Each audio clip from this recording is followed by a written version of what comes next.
यह लो भाभी, तुम्हारा पत्तर। राकेश ने मुस्कुराते हुए गुलाबी रंग के पत्तर को विभा की तरफ बढ़ाते हुए कहा। सर्दियों की गुनगुनी धूप में बाहर आंगन में बैठी विमला देवी ने बहू के हाथों में पत्तर देखा तो बोली, किसका पत्तर है? मेरे एक मित्र का पत्तर है माँ जी। कहते हुए विभा पत्तर लेकर अपने कमरे में दाखिल हो गई तो राकेश अपनी माँ के पास पड़ी कुर्सी पर आ बैठा। कॉलेज में पढ़ने वाला नौजवान हर बात पर गौर करने लगा था। साधारण सी घटना को भी राकेश संदेह की नज़र से देखने परखने लगा था। यूँ तो विभा के पत्तर अक्सर आते रहते हैं, पर उस दिन जिस महक मुस्कान के साथ उसने वह पत्तर देवर के हाथ से लिया था, उसे देखकर राकेश की निगाह में संदेह का बादल उमड़ आया। राकेश बेटा, उमा की कोई चिट्ठी नहीं आती। लड़की की राजी खुशी का तो पता करना ही चाहिए। विमला देवी अपनी लड़की के लिए चिंतित हो उठी थी। माँ, उमा को भी तो यहाँ से कोई पत्तर नहीं लिखता। वह बेचारी कब तक पत्तर डालती रहे? राकेश ने भाभी के कमरे की तरफ देखते हुए कहा। उधर से आती किसी गजल के मधुर स्वर ने राकेश की बात को वहीं तक सीमित कर दिया। पर बहू तो अक्सर डाक खाने जाती है। विमला देवी ने कहा। आपकी बहू अपने मित्रों को पत्तर डालने जाती है माँ, अपनी ननद को नहीं। जिन्हें यह पत्तर डालने जाती है उनकी लगातार चिट्ठियाँ आती रहती हैं।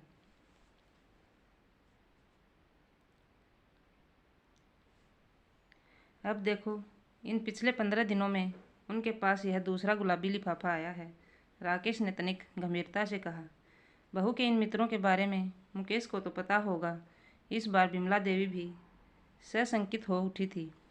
यूँ उन्हें अपनी बहू से कोई शिकायत नहीं थी। वह सुंदर, सुघड़ और मेहनती थी। नए नए पकवान बनाने और सबको आग्रह से खिलाने पर ही वह संतोष मानती थी। सबके सुख दुख में तो वह ऐसे घुल मिल जाती जैसे वे उसके अपने ही सुख दुख हों। घर के सदस्यों की रुचि का वह पूरा ध्यान रखती। इन पत्रों के सिलसिले ने विमला देवी के माथे पर अनायास ही बल डाल दिए। उन्होंने राकेश से पूछा, पत्र कहाँ से आया है? राकेश कंधे उचका कर बोला, मुझे क्या मालूम, भाभी के किसी पेन फ्रेंड का पत्र है। यह पेन फ्रेंड क्या चीज़ होती है? विमला देवी ने खोजी निगाहों से बेटे की तरफ देखा। माँ, पेन फ्रेंड यानी कि पत्तर मित्र। राकेश ने हंसते हुए कहा। अच्छा अच्छा, जब मुकेश छोटा था तब वह भी बाल पत्रिकाओं से बच्चों के पते ढूंढ ढूंढ कर पत्तर मित्र बनाया करता था और उन्हें पत्र भेजा करता था। विमला देवी ने याद करते हुए कहा। बचपन के औपचारिक पत्र मित्र समय के साथ साथ छूटते चले जाते हैं। भाभी की तरह उनके लगातार पत्र नहीं आते।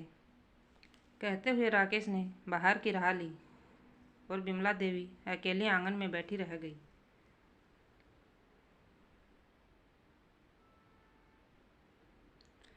सर्दियों के गुनगुने दिन धूप ढलते ही बीत जाते हैं। विभा ने जब तक चाय नाश्ते के बर्तन समेटे सांझ ढल चुकी थी, वह फिर रात का खाना बनाने में व्यस्त हो गई। मुकेश को बढ़िया खाना खाने का शौक भी था और वह दफ्तर से लौट कर जल्दी ही रात का खाना खाने का आदी भी था। दफ्तर से लौटते ही मुकेश ने विभा को बुलाकर कहा, सुनो, आज दफ्तर में तुम्हारे भैया भाभी का फ़ोन आया था। वे लोग परसों अहमदाबाद लौट रहे हैं। कल उन्होंने तुम्हें बुलाया है। अच्छा, विभा ने मुकेश के हाथ से कोट लेकर अलमारी में टांगते हुए कहा। अगले दिन सुबह मुकेश को दफ्तर भेजकर विभा अपने भैया भाभी से मिलने तिलक नगर चली गई। वे दक्षिण भारत घूम कर लौटे थे और घर के सदस्यों के लिए तरह तरह के उपहार लाए थे। विभा अपने लिए लाई गई मशहूर जॉर्जेट की साड़ी देखकर खिल उठी थी। विभा की माँ को अचानक कुछ याद आया। वे अपनी मेज़ पर रखी चिट्ठियों में से एक कार्ड निकालकर विभा को देते हुए बोली, यह तेरे नाम का एक कार्ड आया था। किसका कार्ड है? विभा की भाभी शीला ने कार्ड की तरफ देखते हुए पूछा। मेरे एक मित्र का कार्ड है भाभी। नव वर्ष, दीपावली, होली, जन्मदिन आदि पर हम लोग कार्ड भेजकर एक दूसरे को बधाई देते हैं। विभा ने कार्ड पढ़ते हुए कहा। कभी मुलाकात भी होती है इन मित्रों से? शीला भाभी ने तनिक सोचते हुए कहा। कभी आमने सामने तो मुलाकात नहीं हुई, न ऐसी ज़रूरत ही महसूस हुई। विभा ने सहज भाव से कार्ड देखते हुए उत्तर दिया। तुम्हारे पास ससुराल में भी ऐसे बधाई कार्ड पहुंचते हैं? शीला ने अगला प्रश्न किया। हाँ हाँ, वहाँ भी मेरे कार्ड आते हैं, विभा ने तनिक उत्साह से बताया। क्या मुकेश भाई भी तुम्हारे इन पत्र मित्रों के बधाई कार्ड देखते हैं? इस बार शीला भाभी ने सीधा सवाल किया। क्यों, ऐसी क्या गलत बात है इन बधाई कार्डों में? प्रत्युत्तर में विभा का स्वर भी बदल गया था। अब तुम विवाहित हो विभा, और विवाहित जीवन में ये बातें कोई महत्व नहीं रखती। मैं मानती हूँ कि तुम्हारा तन मन निर्मल है, लेकिन पति पत्नी का रिश्ता बहुत नाजुक होता है। अगर इस रिश्ते में एक बार शक का बीज पनप गया तो सारा जीवन अपनी सफाई देते हुए ही नष्ट हो जाता है। इसलिए बेहतर यही होगा कि तुम यह पत्र मित्रता अब यहीं ख़त्म कर दो। शीला ने समझाते हुए कहा। भाभी, तुम अच्छी तरह जानती हो कि हम लोग यह बधाई कार्ड सिर्फ एक दोस्त की हैसियत से भेजते हैं। इतनी साधारण सी बात मुकेश और मेरे बीच में शक का कारण बन सकती है? मैं ऐसा नहीं मानती। विभा तुनक कर बोली। शाम ढल रही थी और विभा को घर लौटना था, इसलिए चर्चा वही खत्म हो गई। विभा अपना उपहार लेकर खुशी खुशी ससुराल लौट आई। लगभग पूरा महीना सर्दी की चपेट में ठंड से ठिठुरते हुए कब बीत गया कुछ पता ही न चला। गर्मी की दस्तक देती एक दोपहर में जब विभा नहाकर अपने कमरे में आई तो देखा मुकेश का चेहरा कुछ उतरा हुआ सा। वह मुस्कुराकर अपनी साड़ी का पल्ला हवा में लहराते हुए बोली। सुनिए।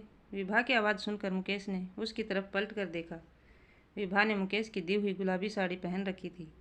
उस पर गुलाबी रंग खिलता भी खूब था। कोई और दिन होता तो मुकेश की धमनियों में आग सी दौड़ने लगती, पर उस समय वह बिल्कुल खामोश था। चिंता की गहरी लकीरें उसके माथे पर स्पष्ट उभर आई थी। उसने एक गुलाबी लिफाफा अपनी पत्नी के आगे रखते हुए कहा। तुम्हारा पत्र आया है। मेरा पत्र? विभा ने आगे बढ़कर वह पत्र अपने हाथों में उठाया और चहक कर बोली। अरे, यह तो मोहन का पत्र है। मुस्कुराकर विभा वह पत्र खोलकर पढ़ने लगी। उसके चेहरे पर इंद्रधनुषी रंग थिरकने लगे थे। मुकेश पत्नी पर एक दृष्टि फेंककर सिगरेट सुलगाते हुए बोला। यह मोहन कौन है? मेरे पत्र मित्रों में सबसे अधिक स्नेहशील और आकर्षक। विभा पत्र पढ़ते पढ़ते ही बोली। विभा पत्र पढ़ती रही और मुकेश चोर निगाहों से पत्नी को देखता रहा। पत्र पढ़कर विभा ने दराज में डाल दिया और फिल्मी धुन गुनगुनाती हुई ड्रेसिंग टेबल के आईने में अपनी छवि निहारते हुए बाल संवारती रही। मुकेश ने घड़ी में समय देखा और विभा से बोला। आज खाना नहीं मिलेगा क्या? खाना तो लगभग तैयार है, कहते हुए विभा रसोई की तरफ चल दी। जब रसोई में बर्तनों की उठापटक की आवाज़ आनी शुरू हो गई तो मुकेश ने दराज से वह पत्र निकाल कर पढ़ना शुरू कर दिया। हिमाचल के चंबा जिले के किसी गांव से आया था वह पत्र। पर्वतीय संस्कृति की झांकी प्रस्तुत करता हुआ विभा को सपरिवार वहां आकर कुछ दिन रहने का निमंत्रण दे रहा था। विभा के द्वारा भेजे गए नए साल के बधाई कार्ड और पूछे गए कुछ प्रश्नों के उत्तर भी उस पत्र में दिए गए थे।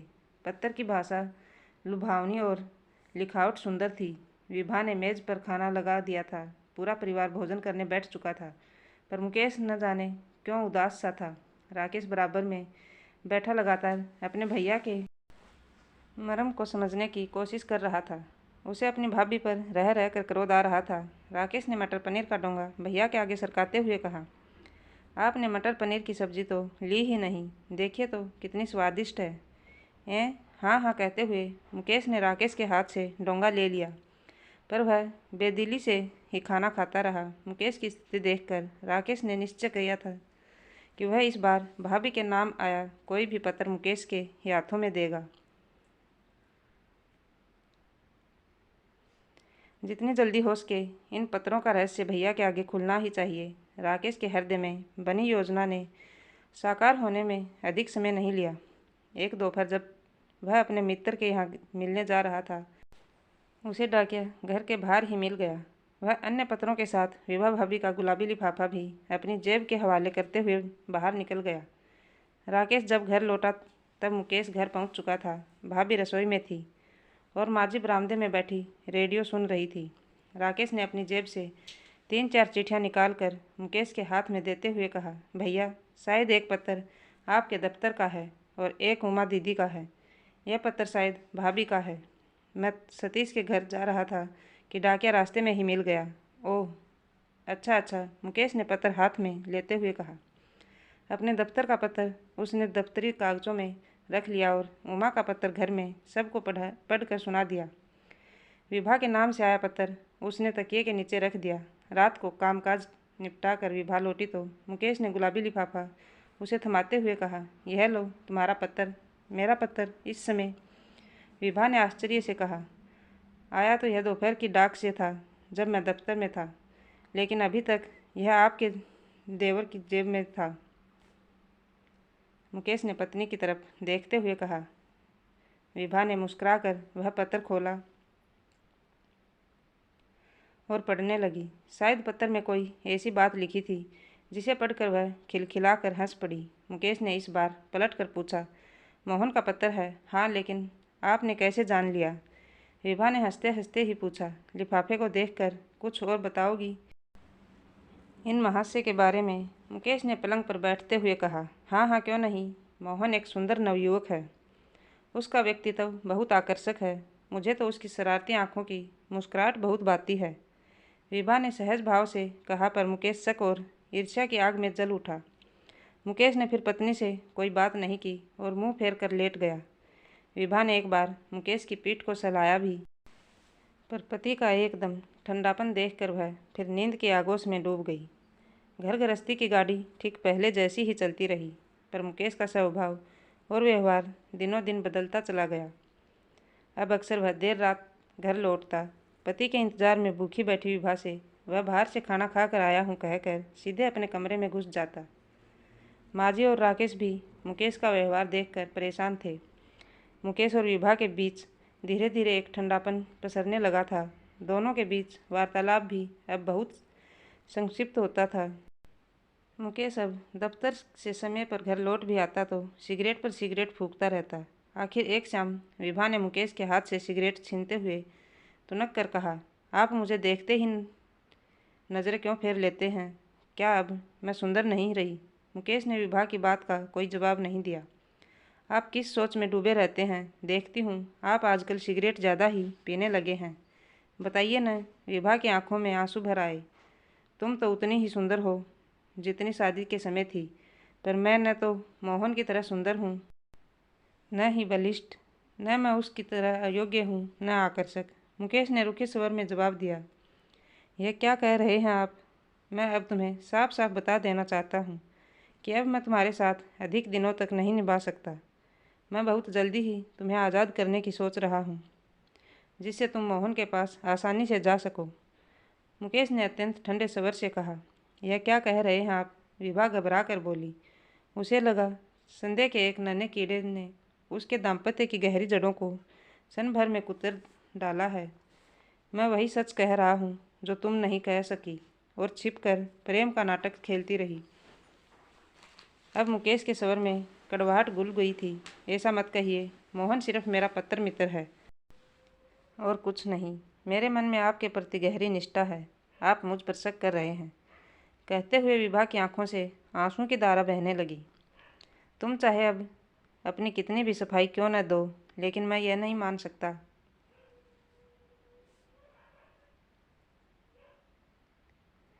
कि मोहन तुम्हारा केवल पत्र मित्र है।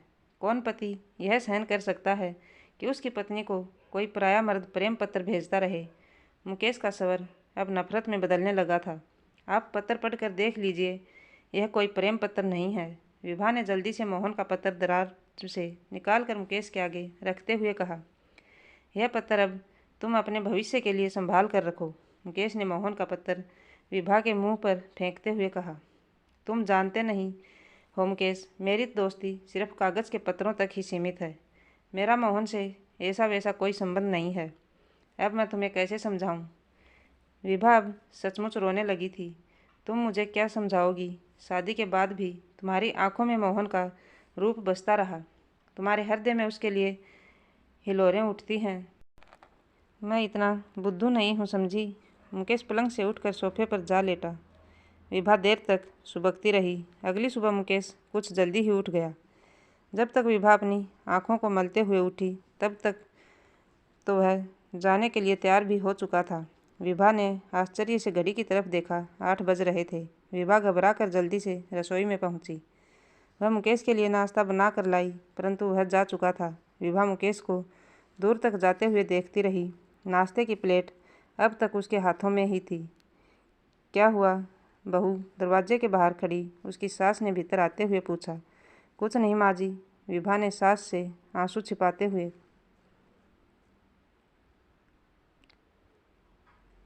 कहा। मुकेश क्या नाश्ता नहीं करके गया? उन्होंने विभा के हाथ में प्लेट देखकर पूछा। जल्दी में चले गए, कहते हुए विभा रसोई की तरफ मुड़ गई। ऐसी भी क्या जल्दी कि आदमी घर से भूखा ही चला जाए? मैं देख रही हूँ तुम दोनों में कई दिनों से कुछ तनाव चल रहा है। बात बढ़ने से पहले ही निपटा लेनी चाहिए। बहू इसी में समझदारी है। शाम को मुकेश दफ्तर से लौटा तो माँ ने उसे अपने समीप बैठाते हुए कहा, मुकेश आजकल इतनी देर से क्यों लौटता है? माँ, दफ्तर में आजकल काम कुछ ज़्यादा ही रहता है। आजकल तुम उदास भी रहता है। नहीं नहीं माँ, मुकेश ने बनावटी हंसते हुए कहा। आज कोई पुरानी फिल्म डीवीडी पर लगाना, माँ ने हंसते हुए कहा। अच्छा, कहते हुए मुकेश उठकर अपने कमरे में चला गया। दिन भर के थके और भूख से बेहाल मुकेश ने जैसे ही कमरे की बत्ती जलाई, उसे अपने बिस्तर पर शादी का एल्बम नजर आया। कपड़े उतारने को बड़े हाथ अनायास ही एल्बम की तरफ बढ़ गए। वह एल्बम देखने बैठ गया। हंसी ठिठोली, मान मनुहार रिश्तेदारों की चुलबुली बातें एक बार फिर मन में ताज़ा हो उठी। तभी विभा ने चाय का प्याला आगे बढ़ाते हुए कहा, लीजिए। मुकेश का गुस्सा अभी भी नाक पर चढ़ा था, पर उसने पत्नी के हाथ से चाय का प्याला ले लिया। विभा फिर रसोई घर में चली गई। मुकेश जब तक हाथ मुंह धोकर बाथरूम से निकला, परिवार रात के खाने के लिए मेज़ पर बैठ चुका था। बिमला देवी ने बेटे को पुकारा, मुकेश आओ बेटा, सभी तुम्हारा इंतज़ार कर रहे हैं। कुर्सी पर बैठते हुए मुकेश सामान्य होने का प्रयत्न कर रहा था, पर उसका रूखापन छिपाए नहीं छिप रहा था। सभी भोजन करने लगे तो बिमला देवी बोली, आज मुकेश जल्दी जल्दी में नाश्ता छोड़ गया तो विभा ने भी पूरे दिन कुछ नहीं खाया। पतिव्रता स्त्रियों की तरह राकेश ने शरारत से हंसते हुए कहा। बिमला देवी भी मुस्कुराती रही, पर मुकेश चुपचाप खाना खाता रहा। गरम रोटियां सबकी थालियों में परोसते हुए विभा ने यह तो जान लिया था कि मुकेश बार बार उसको आंख के कोने से देख रहा है, जैसे कुछ कहना चाहता हो पर शब्द न मिल रहे हों। रात में बिस्तर पर बैठते हुए विभा बोली, देखिए, मेरे दिल में कोई ऐसी वैसी बात नहीं है। हाँ, आज तक मैं अपने बरसों पुराने पत्र मित्रों के पत्रों को सहज रूप में ही लेती रही। मेरे समझने में यह भूल अवश्य हुई कि मैंने कभी गंभीरता से इस विषय पर सोचा नहीं। मुकेश चुपचाप दूसरी तरफ निगाहें फेर बैठा रहा। विभा ने अपनी बात जारी रखते हुए कहा, आज दिन भर मैंने इस विषय पर गहराई से सोचा। मेरी एक साधारण सी भूल के कारण मेरा भविष्य एक खतरनाक मोड़ पर आकर खड़ा हुआ है।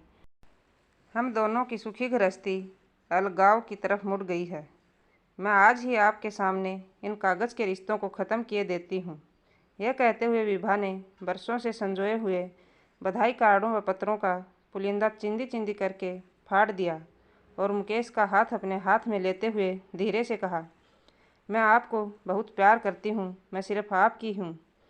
शक के कारण अपनत्व की धुंधली पड़ती छाया मुकेश की पलकों को गीला करके उजली रोशनी दे गई।